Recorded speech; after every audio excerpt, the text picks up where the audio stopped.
Hi friends, Gujarati recipe સિક્રેટમાં તમારું સ્વાગત છે.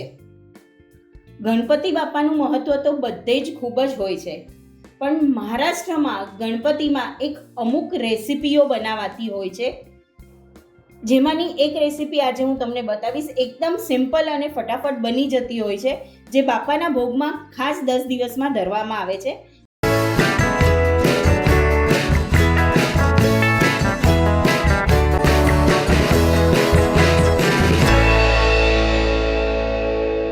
એના માટે આપણે સૌથી પહેલા એક કેળું લેવાનું છે.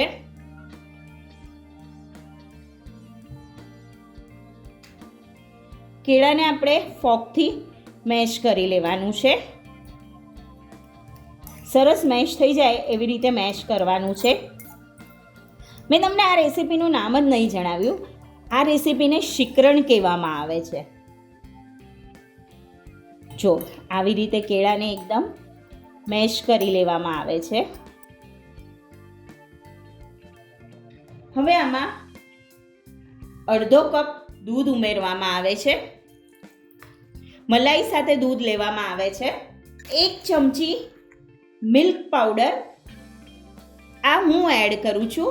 નોર્મલી આ રેસીપીમાં મિલ્ક પાવડરનો ઉપયોગ નથી થતો, પણ હું થોડો મારો ટચ આપું છું.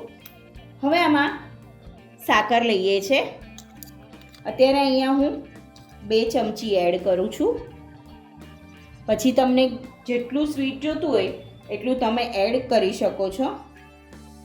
અહીંયા હું 1 ચમચી કાજુ, બદામ અને પિસ્તાની કતરણ લઉં છું. હવે આને મિક્સ કરી લઈએ. શિકરણ તૈયાર છે. ખાસ કરીને ગણપતિમાં 10 દિવસમાં 1 દિવસ બાપાને આ ભોગ ધરાવવામાં આવે છે. આવી જ રીતે આપણે હજી એક રેસીપી બનાવી લઈએ. હવે આપણે બાપાના ભોગ માટે એક બીજી રેસીપી બનાવવાના છીએ, જે ખાસ મેં તમને કીધું એમ ગણપતિના 10 દિવસોમાં બનાવાતી હોય છે. એના માટે અહીંયા મેં 2 કાકડી લઈ લીધી છે. એની છાલ મેં કાઢી લીધી છે. હવે આ કાકડીને આપણે ઝીણી ઝીણી સમારવાની છે. આ રેસીપીનું નામ છે ખમંગ કાકડી. ખમંગ કાકડી ઘણી રીતથી બનતી હોય છે, પણ જે બાપાના ભોગમાં ધરાવવામાં આવે છે એ ખાસ આ રીતે બનાવવામાં આવે છે. અત્યારે આપણે ઝીણી ઝીણી સુધારીએ છીએ.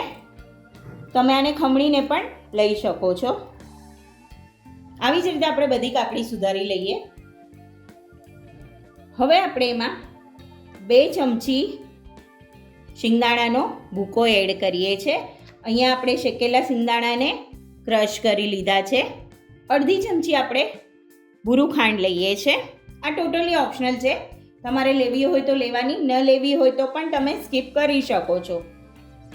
હવે આપણે એમાં અડધી ચમચી ચાટ મસાલો એડ કરીએ છીએ. સ્વાદ પ્રમાણે મીઠું લઈએ છીએ. મીઠાનું પ્રમાણ આપણે થોડું ઓછું લઈએ છીએ, કારણ કે આપણે ચાટ મસાલાનો ઉપયોગ કર્યો છે. હવે આપણે અહીંયા 3 ચમચી દહીં લઈએ છીએ.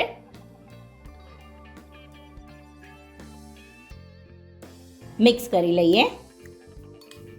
હવે આપણે આમાં એક નાનકડો વઘાર આપવાનો છે. હવે આપણે અહીંયા તેલ ગરમ કરીને લીધું છે. એમાં આપણે રાઈ, જીરું, લીલા મરચાં અને હિંગ એડ કરીએ છીએ. હવે આ વઘારને આપણે આમાં એડ કરી દઈએ ને આને મિક્સ કરી લઈએ.